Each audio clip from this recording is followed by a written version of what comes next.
Hello and good afternoon, or morning, or night, whatever time it is where you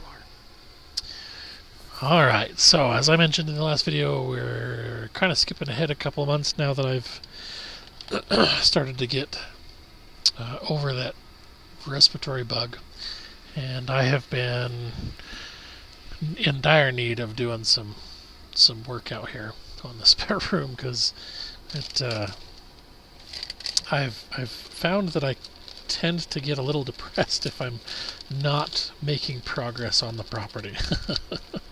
So it's always a good day when I get to go out and do stuff. And I actually have been thinking today all day long about the fact that I was given some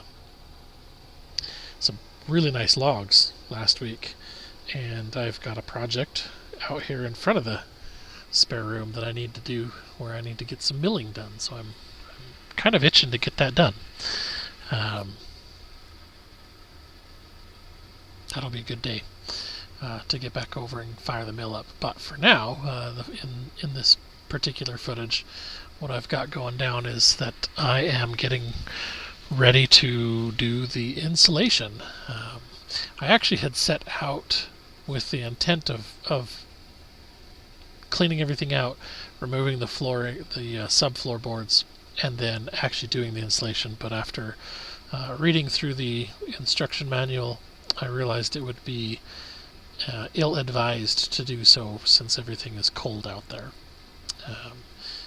The challenge with spray foams is that they want to be fairly warm. I mean, the ideal temperature to spray this at is 80 degrees. Now, according to the manufacturer, the surface that you're spraying on doesn't necessarily have to be 80 degrees. It can be colder, but you do have to have the two chemicals actually as close to 80 degrees as possible for proper functioning. And that was a little bit of a challenge. We actually had bought, I don't know, you can't really see very well, but we had actually bought a pair of tank heaters to use. The goal was, knowing that I would be spraying in less than 80 degree weather,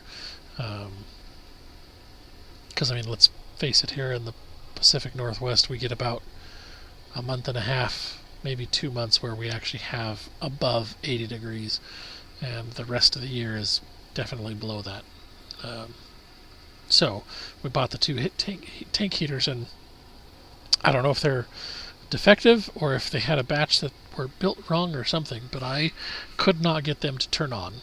I thought maybe the power cord was the issue, so I ended up testing it with the vacuum, and everything ran just fine. But I could never get them to turn on. The instructions say to plug them in and turn the switch on, but there's no switch. So yeah, I'm not sure. I reached out to the company, and we'll see what comes of that. But for the next time we do it, I came up with the idea that I'll actually take advantage of our sous vide machine. Build like some kind of little tank to surround them with a little bit of water, and then put the sous vide in it, set it at 80 degrees, and let it go. And the nice part is that when I get ready to actually spray, I can just take the sous vide out, and the water will help keep them at a consistent temperature for the entire time I'll be spraying. So that'll be good when we get to that point, to the next step. But for now, I was just reading through the instructions and walking myself through the setup. And since I had let the tanks sit there for 15 minutes, expecting for them to start warming up. I didn't expect them to be warm yet, but I expected them to at least start warming. And the little heaters were as cold as when I first pulled them out. So here I'm starting to work on the floor. pulling out all the screws, and we'll see where we end up with for that. But I ended up bringing the tanks inside, and I figured I would leave them kind of by the heater, by the vent, so they could get warm, and that worked pretty well. The big tanks, I ended up getting two different kits, one that was rated for 600 square feet and the other one for 200 square feet. The plan originally was to use the 600 square foot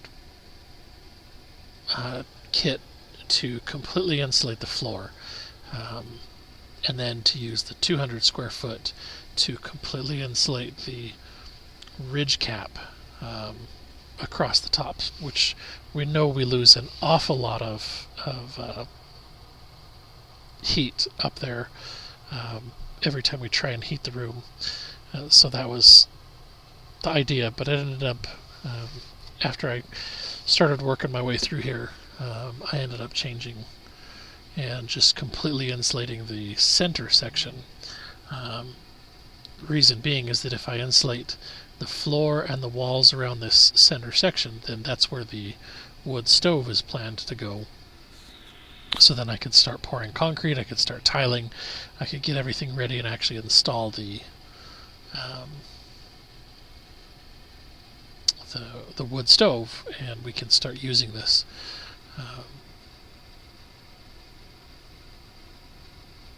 So that's where the goal was, but it turns out I had to fight with some of these to get some of the screws out, because the boards were all put in green, knowing that they would shrink a little bit, and apparently the screws did not like that shrinkage at all. There were several of them that I ended up having to break through, and so here is where I'm trying to just fight with one of them that the screw head stripped, and so then I just pulled it out.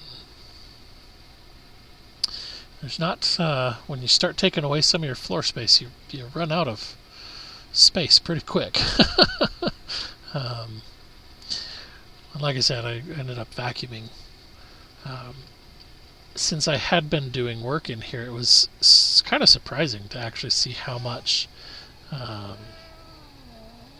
dirt and sawdust had fallen between the cracks in between the boards. Charlie had been sniffing around and telling us a couple times that he thought there was a mouse living somewhere in here. And sure enough, we found a little mouse nest. That was easy enough to take care of. And I'm pretty sure I figured out where it came in, because we had a power cord that was kind of running up through the wall.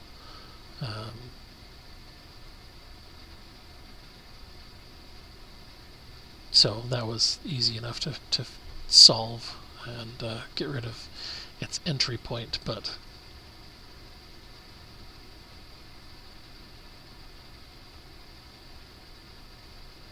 the goal, the reason for wanting the spray foam was to be able to specifically use closed cell foam, because you get the highest R value out of 1 inch of foam, and that way we would be able to have the best heat source possible. So I'm done cleaning up there. I just took the smaller kit to go put that inside as well, and that's going to be it for the footage for today. As always, thank you for your time watching. God bless you and yours, and stay safe out there.